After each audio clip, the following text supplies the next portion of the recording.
Hello everyone, welcome to Little Craft Bags. My name is Sulema Noel.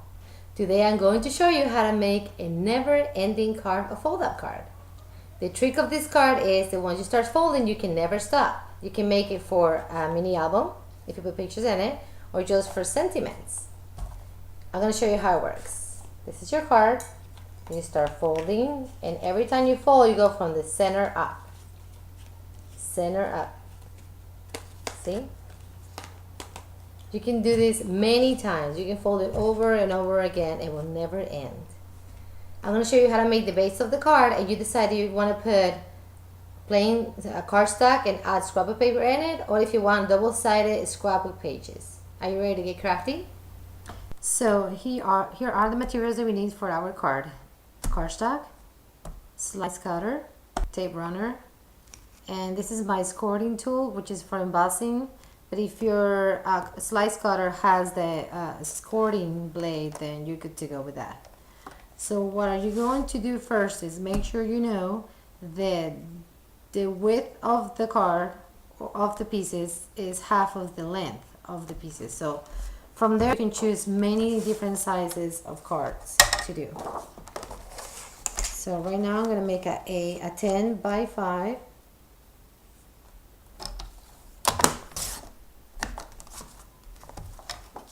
By 5, and I'm going to need 4 of these. There. So I need 4. So I'm going to use 2 different color of cardstock to show you step by step how it's done. So the next thing we're going to do is the scoring lines, and that's very important because when you're scoring, that's what the card's gonna fold. So we're going to, these measures 5 inches, then 2.5 is half of it, and that's what we're going to make our first line.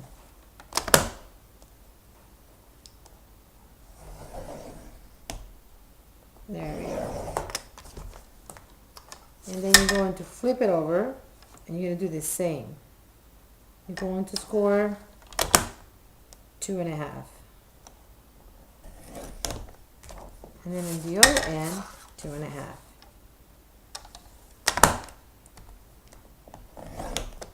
There you go. I'm going to do the same in all 4 of them. So first, half, 2.5 inches. Then sideways, 2.5 inches in each end.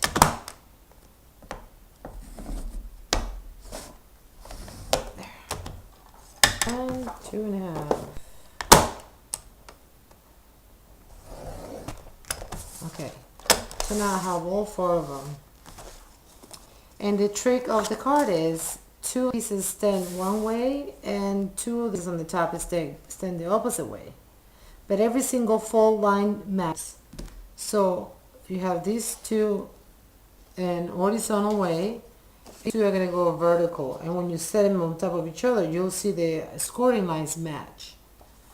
So to glue them together, we're going to glue only the corner squares right here. You can see on your folds, there's a line there and there's a line here. All 4 squares are going to have glue or tape or whatever you prefer to put on them. That's the only part of the card that's going to get glued together. There, second square.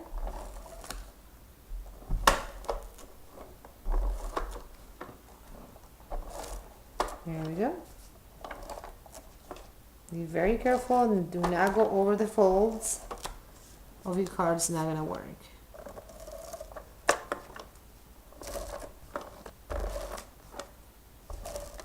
There. Don't forget, you are at home, you have plenty of time. Make sure everything gets glued on properly. This is just for your purposes. I'm just doing it fast. Anyway, so to glue this together, you're gonna match the ends together. So I'm going to put my pink paper down there. And then I'm going to come to the other end and I'm going to glue my ends together again. Make sure they match. They should match perfectly. There you go. Yes. Then same on the other side. I'm gonna do one end first, and then the other end. There you go. So you have all four together.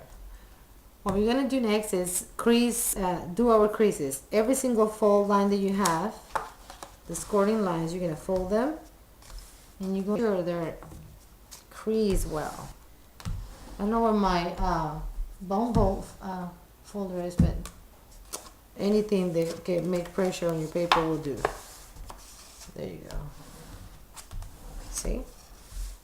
And there's scoring lines all over the place, so you're gonna just make sure every single scoring is done. Every single one has to bend. Oh wait, there you go. There. So we're going to, this is my front of the card, so that's my first one. This card flips from the center up.